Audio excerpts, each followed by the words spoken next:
saudara-saudaraku semua yang dirahmati Allah. Ini kebetulan di konten kali ini saya pengen sekali membaca sebuah cerpen. Ini karyanya Kiai Haji Ahmad Mustofa Bisri yang kita kenal Gus Mus. Ini saya tertarik sekali karena memang saya baca cerpen ini berkali-kali itu nggak bosen-bosen. Dan setiap kali saya baca itu menemukan sesuatu yang baru. Nah, daripada penasaran, ayo kita simak bareng-bareng. Ini ditulis oleh Gus Mus, judulnya Gus Ja'far. Gus Ja'far, di antara putra-putra Kiai Soleh, pengasuh pesantren Sabilul Muttaqin dan sesepuh di daerah kami, Gus Ja'far lah yang paling menarik perhatian masyarakat. Mungkin Gus Ja'far tidak sealim dan sepandai saudara-saudaranya, tapi dia mempunyai keistimewaan yang membuat namanya tenar hingga keluar daerah. Malah konon beberapa pejabat tinggi dari pusat memerlukan sowan khusus ke rumahnya setelah mengunjungi Kiai Soleh. Kata Kang Solikin yang dekat dengan keluarga dalam. Bahkan Kiai Soleh sendiri segan dengan anaknya yang satu ini. Kata Kiai, Gus Ja'far itu lebih tua dari beliau sendiri. Cerita Kang Solikin suatu hari kepada kawan-kawannya yang sedang membicarakan putra bungsu Kiai Soleh itu. Saya sendiri tidak paham apa maksudnya. Tapi Gus Ja'far memang luar biasa. Kata Mas Bambang, pegawai Pemda yang sering mengikuti pengajian subuh Kiai Soleh. Matanya itu loh, sekilas saja melihat kening orang, kok langsung bisa melihat rahasianya yang tersembunyi. Kalian ingat, Sumini yang anak penjual rujak di terminal lama yang dijuluki perawan tua itu? Sebelum dilamar orang seberang, kan ketemu Gus Ja'far. Waktu itu Gus Ja'far bilang, "Sum, kulihat keningmu kok bersinar. Sudah ada yang melamar ya?" Tak lama kemudian orang sabrang itu datang melamarnya. Kang Kandar kan juga begitu, timpal Mas Guru Slamet. Kalian kan mendengar sendiri ketika Gus Ja'far bilang kepada tukang kebun SD 4 itu, "Kang, saya lihat hidung sampean kok sudah bengkok. Sudah capek menghirup nafas ya?" Loh, ternyata besoknya Kang Kandar meninggal. Ya, waktu itu saya pikir Gus Ja'far hanya berkelakar, sahut Ustadz Kamil. Nggak tahunya beliau sedang membaca tanda pada diri Kang Kandar. Saya malah mengalami sendiri. Kata Lik Salimun, pemborong yang dari tadi sudah kepengin ikut bicara. Waktu itu tak ada hujan, tak ada angin. Gus Ja'far bilang kepada saya, "Wah, saku sampean kok mondol-mondol, dapat proyek besar ya?" Padahal saat itu saku saya justru sedang kempes. Dan percaya atau tidak, esok harinya saya memenangkan tender yang diselenggarakan Pemda tingkat provinsi. Apa yang begitu itu disebut ilmu kasyaf? Tanya Pak Carik yang sejak tadi hanya asik mendengarkan. Mungkin saja, jawab Ustadz Kamil. Makanya saya justru takut ketemu Gus Ja'far, takut dibaca tanda-tanda buruk saya. Lalu pikiran saya terganggu. Maka ketika kemudian sikap Gus Ja'far berubah, masyarakat pun geger. terutama para santri Kalong, orang-orang kampung yang ikut ngaji tapi tidak tinggal di pesantren seperti Kang Solikin yang selama ini merasa dekat dengan beliau. Mula-mula Gus Ja'far menghilang berminggu-minggu. Kemudian ketika kembali tahu-tahu sikapnya berubah menjadi manusia biasa. Dia sama sekali berhenti dan tak mau lagi membaca tanda-tanda. Tak mau lagi memberikan isyarat-isyarat yang berbau ramalan. Ringkas kata, dia benar-benar kehilangan keistimewaan. Jangan-jangan ilmu beliau hilang pada saat beliau menghilang itu. Komentar Mas Guru Slamet penuh penyesalan.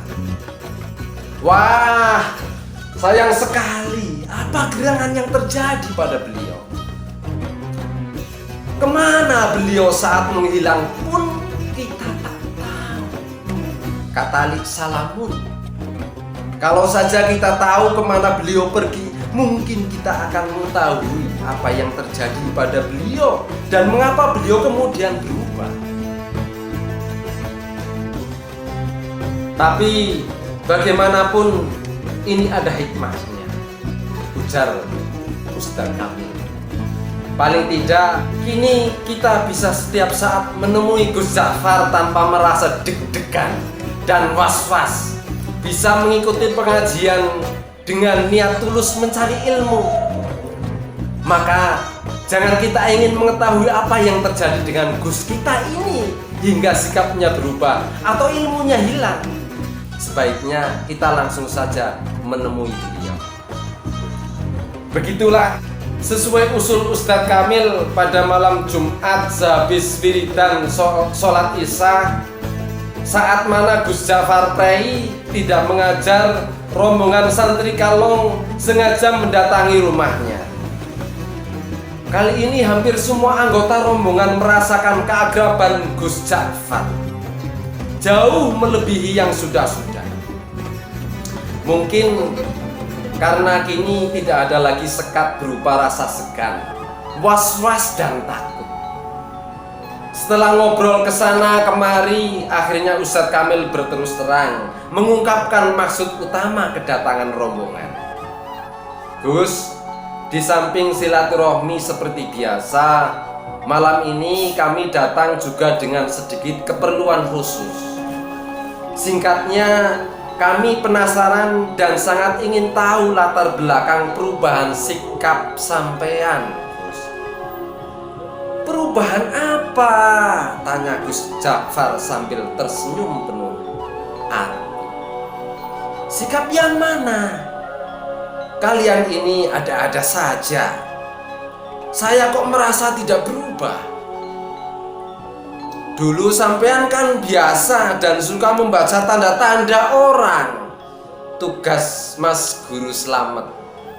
Kok sekarang tiba-tiba mapet? Sampean tak mau lagi membaca, bahkan diminta pun tak mau.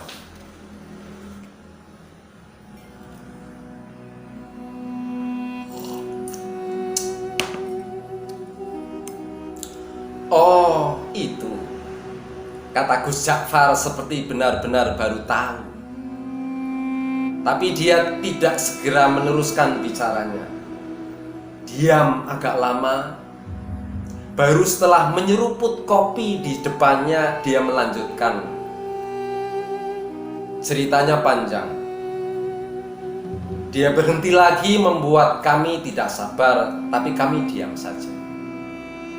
Kalian ingat, saya lama menghilang. Akhirnya Gus Ja'far bertanya, membuat kami yakin bahwa dia benar-benar siap untuk bercerita. Maka serempak kami mengangguk. Suatu malam saya bermimpi ketemu ayah, dan saya disuruh mencari seorang wali sepuh yang tinggal di sebuah desa kecil di lereng gunung yang jaraknya dari sini sekitar 200 km ke arah selatan. Namanya Kiai Tawakal, kata ayah dalam mimpi itu. Hanya kiai-kiai tertentu yang tahu tentang kiai yang usianya sudah lebih 100 tahun ini. Santri-santri yang belajar kepada beliau pun rata-rata sudah disebut kiai di daerah masing-masing.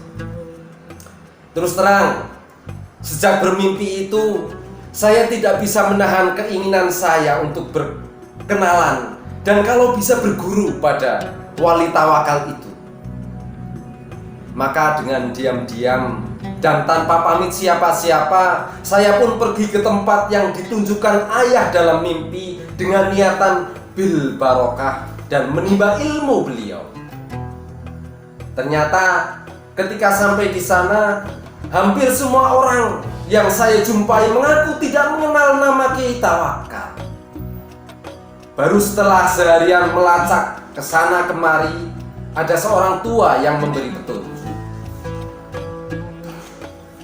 Cobalah nak mas ikuti jalan setapak di sana, katanya. Nanti nak mas akan berjumpa dengan sebuah sungai kecil. Terus saja nak mas menyeberang.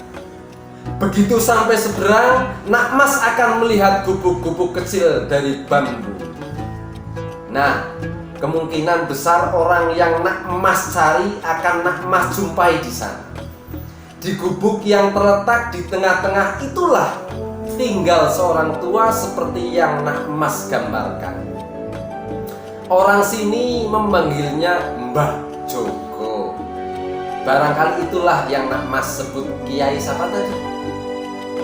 Kiai Tawakal.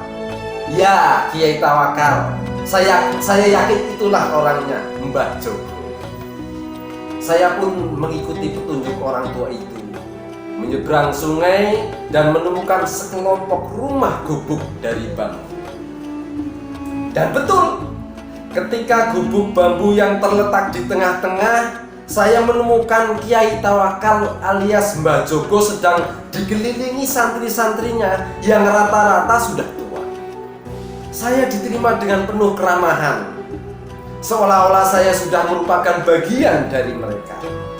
Dan kalian tahu, ternyata penampilan Kiai Tawakal sama sekali tidak mencerminkan sosoknya sebagai orang tua. Tubuhnya tegak dan wajahnya berseri-seri. Kedua matanya indah, memancarkan kearifan. Bicaranya jelas dan teratur. Hampir semua kalimat yang meluncur dari mulut beliau bermuatan kata-kata. Tiba-tiba Gus Ja'far berhenti, menarik nafas panjang, baru kemudian melanjutkan. Hanya ada satu hal yang membuat saya terkejut dan terganggu. Saya melihat di kening beliau yang lapang ada tanda yang jelas sekali. Seolah-olah saya membaca tulisan dengan huruf yang cukup besar dan berbunyi Alim neraka. Astagfirullah. Belum pernah selama ini saya melihat tanda yang begitu gamblang. Saya ini tidak mempercayai apa yang saya lihat. Pasti saya keliru.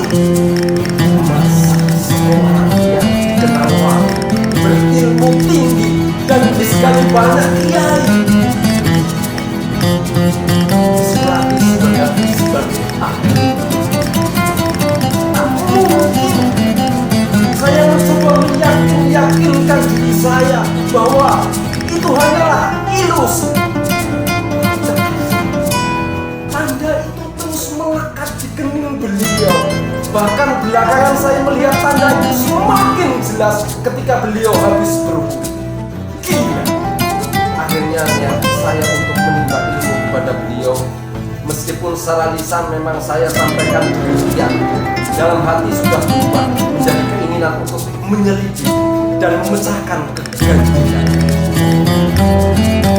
Beberapa hari saya amati terhadap Kiai Tawakal. Saya tidak melihat sama sekali hal-hal mencurigakan. Kegiatan rutinnya sehari-hari tidak begitu berbeda dengan kebanyakan yang mengimami sholat jamaah, melakukan sholat-sholat sunnah seperti duha, tahajud, witir dan sebagainya. Mengajar kitab-kitab umumnya kitab-kitab besar, mujahadah, witir malam, menemui tamu dan semacamnya.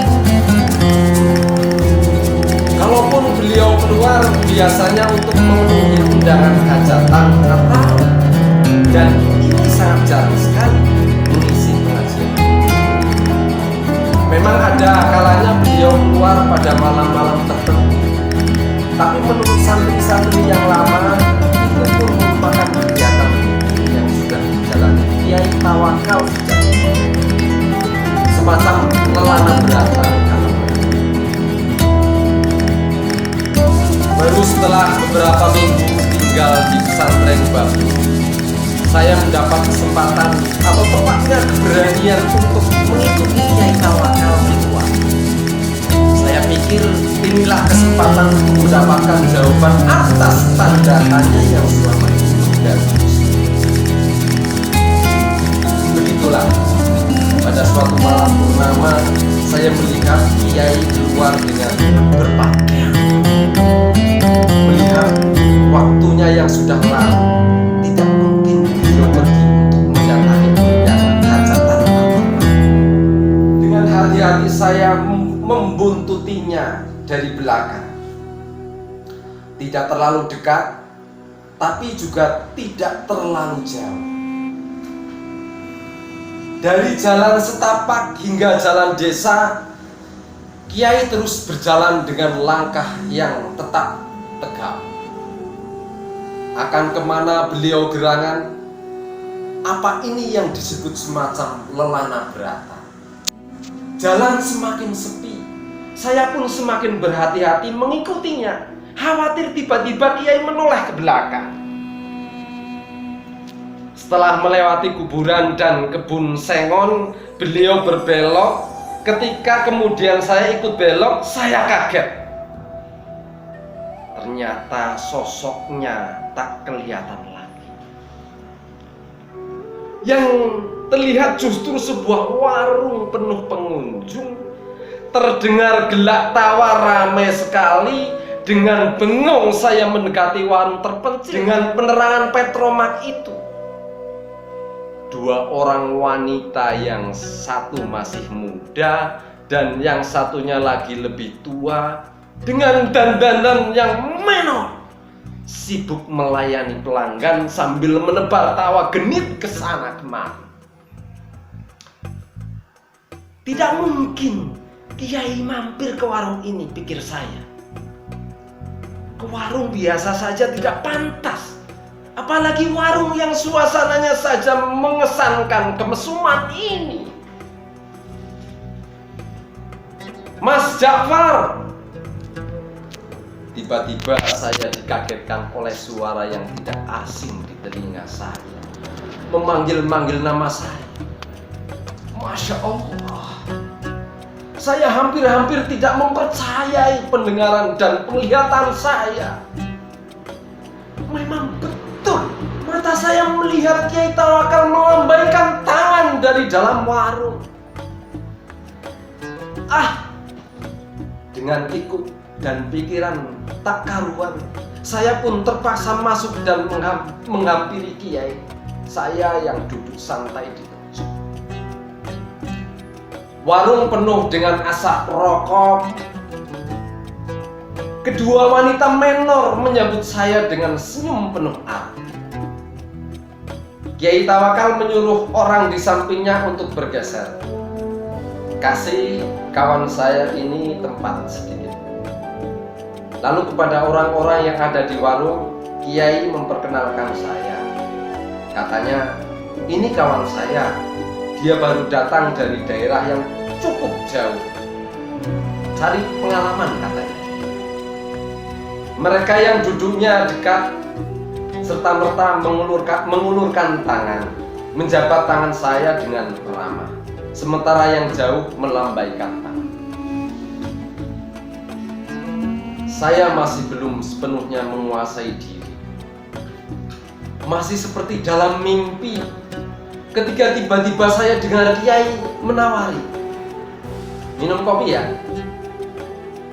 Saya mengangguk asal mengangguk.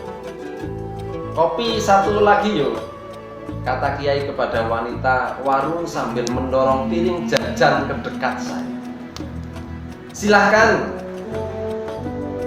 Ini namanya Rondo Royal, tempe goreng kebanggaan warung ini. Lagi-lagi saya hanya menganggukkan kepala asal usul.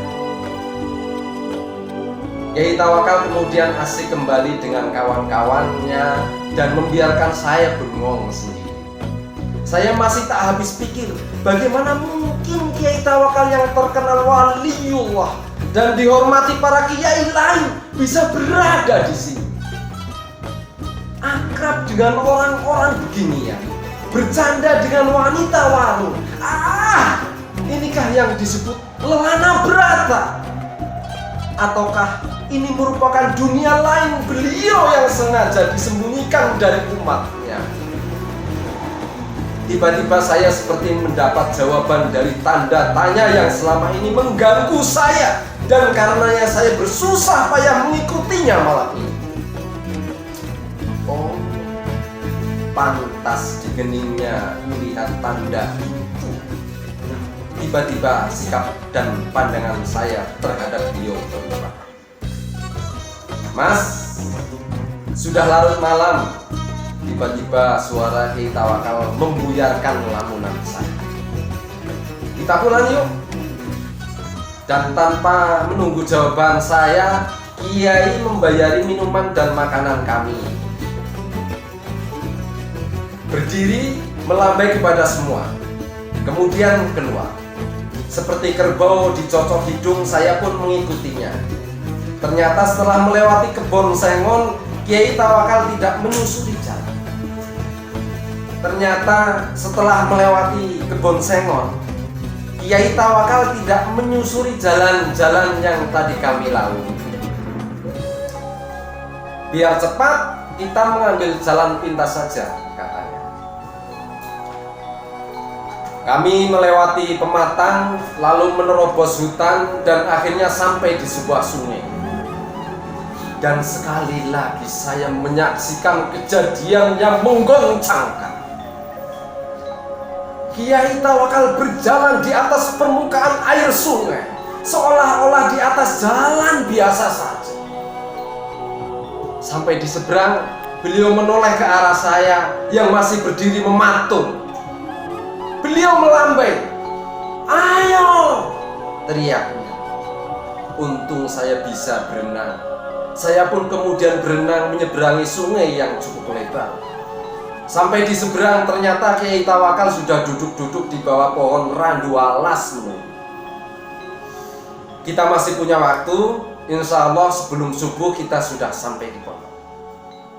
Setelah saya ikut duduk di sampingnya, tiba-tiba dengan suara berwibawa, Kiai berkata mengejutkan, "Bagaimana? Kau sudah menemukan apa yang kau cari? Apakah kau sudah menemukan pembenar dari tanda yang kau baca di kening saya? Mengapa kau seperti masih terkejut? Apakah kau yang mahir melihat tanda-tanda menjadi ragu terhadap kemahiranmu sendiri?" Dingin air sungai rasanya semakin menusuk mendengar rentetan pertanyaan beliau yang menelanjangi itu. Saya tidak bisa berkata apa-apa. Beliau yang kemudian terus bicara. "Anak muda, kau tidak perlu mencemaskan saya hanya karena kau melihat tanda ahli neraka di kening saya. Kau pun tidak perlu bersusah payah mencari bukti yang menunjukkan bahwa aku memang pantas masuk neraka. Karena pertama, apa yang kau lihat belum tentu merupakan hasil dari pandangan kalbumu yang bening. Kedua, kau kan tahu, sebagaimana neraka dan sorga aku adalah milik Allah. Maka terserah kehendaknya, apakah ia memasukkan diriku ke sorga atau neraka. Untuk memasukkan hambanya ke sorga atau neraka, sebenarnya lah ia tidak memerlukan alasan. Sebagai kiai, apakah kau berani menjamin amalmu pasti mengantarkanmu ke sorga kelak? Atau kau berani mengatakan bahwa orang-orang di warung yang tadi kau pandang sebelah mata itu pasti masuk neraka? Kita berbuat baik karena kita ingin dipandang baik olehnya. Kita berdekat-dekat dengannya, tapi kita tidak berhak menentukan balasan kebaikan kita. Mengapa? Karena kebaikan kita pun berasal darinya. Bukankah begitu? Aku hanya bisa menunduk, sementara Kiai Tawakal terus berbicara sambil menepuk-nepuk punggung saya. Kau harus lebih berhati-hati bila mendapat cobaan Allah berupa anugerah. Cobaan yang berupa anugerah tidak kalah gawatnya dibanding cobaan yang berupa penderitaan. Seperti mereka yang di warung tadi, kebanyakan mereka orang susah. Orang susah, sulit kau bayangkan bersikap takabur, ujub atau sikap-sikap lain yang cenderung membesarkan diri sendiri. Berbeda dengan mereka yang mempunyai kemampuan.